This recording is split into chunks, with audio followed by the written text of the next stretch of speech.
خلاف منظم سازش۔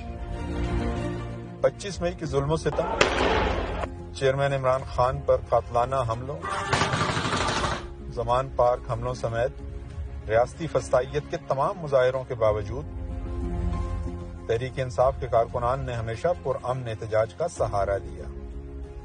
9 مئی 2023 کو چیئرمین تحریک انصاف کو توہین آمیز انداز میں عدالت سے اغوا کیا گیا، تو بھی پرامن احتجاج کی اسی روایت کو برقرار رکھتے ہوئے تحریک انصاف نے پرامن احتجاج کی کال دی۔ پھر اس پرامن احتجاج نے کیسے پرتشدد احتجاج کا روپ دھارا اور کور کمانڈر ہاؤس میں توڑ پھوڑ جیسا افسوسناک واقعہ کیسے پیش آیا؟ یہ دیکھیں، یہ پولیس والے ہیں، یہ ہم نے پولیس کا ڈنڈا ہے۔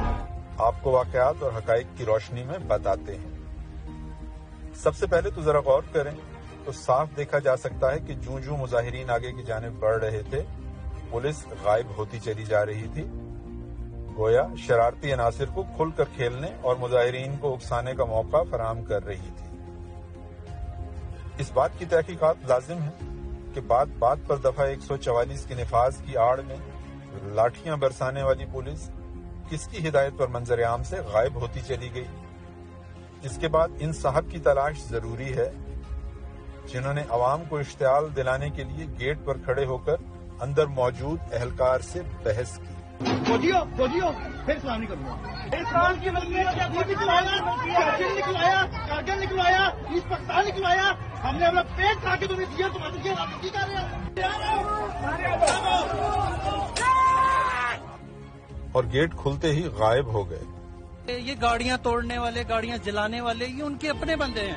عوام میں اتنا حوصلہ ہی نہیں ہے، ابھی عوام میں اتنا بڑا دل ہی نہیں۔ انہی کے اپنے ٹرکوں میں انہی کے اپنے بندے آئے ہیں، ان آنکھوں سے ہم نے دیکھا ہے۔ اب تو ویڈیوز بھی بن گئی ہیں۔ یہ سول کپڑوں میں آرمی کے لوگ یہ اتر کے سول کپڑوں میں، یہ دیکھیں یہ اتر کے یہ گراؤنڈ میں اکٹھے ہو رہے ہیں۔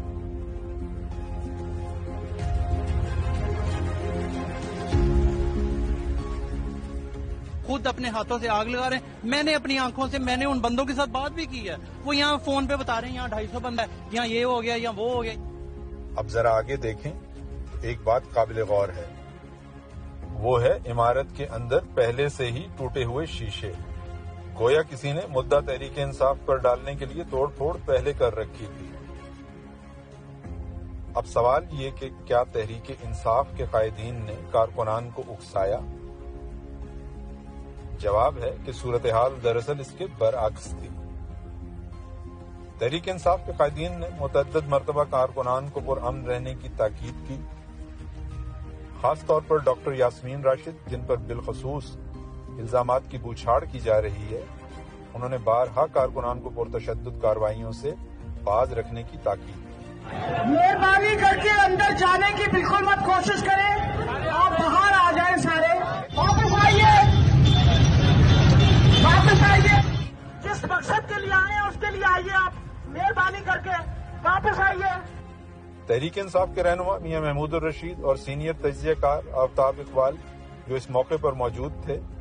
پروٹیسٹ ہم نے تو پرامن پروٹیسٹ کا اعلان کیا تھا، اور کچھ شر پسند عناصر کدھر سے آئے ہیں، کیسے آئے ہیں، اگر گئے وہ غلط گئے ہیں۔ ڈاکٹر یاسمین راشد بار بار اناؤنس کر رہی تھی کہ ہم نے اندر نہیں جانا، ہم نے پرامن احتجاج کرنا ہے۔ پی ٹی آئی کی سرکردہ لیڈر یہاں پہنچے، جانے کی بالکل مت کوشش کریں، آپ باہر آ جائیں، سارے وہ کہہ رہی ہیں کہ آپ کور کمانڈر ہاؤس میں انٹر ہونے کی کوشش نہ کریں۔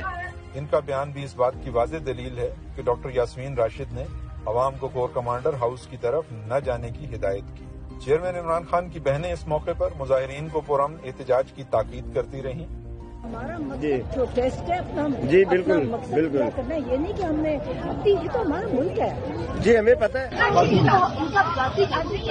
یہ تو ہمارا ہے۔ پی ٹی آئی کے کارکن کوئی بھی نہیں توڑ پھوڑ کر رہی ہے، عوام جو بیسیکلی میں جو لوگ آئے ہیں کوشش کیا خود ہی توڑ پھوڑ کی ہے۔ ایک اور امر بھی قابل ذکر ہے کہ تحریک انصاف سے تعلق رکھنے والے تمام مظاہرین یا تو خالی ہاتھ تھے یا ہاتھوں میں صرف ڈنڈے تھامے ہوئے تھے۔ پیدل مارچ کرنے والے ان کارکنان کے پاس اتنا آتشی مواد چھپا کر لانے کا بھی سوال پیدا نہیں ہوتا۔ پھر ایک کنکریٹ کی عمارت کو کیا کسی ماچس کی تیلی یا لائٹر سے آگ لگائی گئی؟ ان تمام واقعات کی تحقیقات لازم ہیں۔ بنا تحقیق اور تفتیش کے جج، جوری اور جلاد بن کر تحریک انصاف کے کارکنان کے خلاف آرمی ایکٹ کے تحت کارروائی کا فیصلہ بہت سے سوالات کو جنم دے رہا ہے۔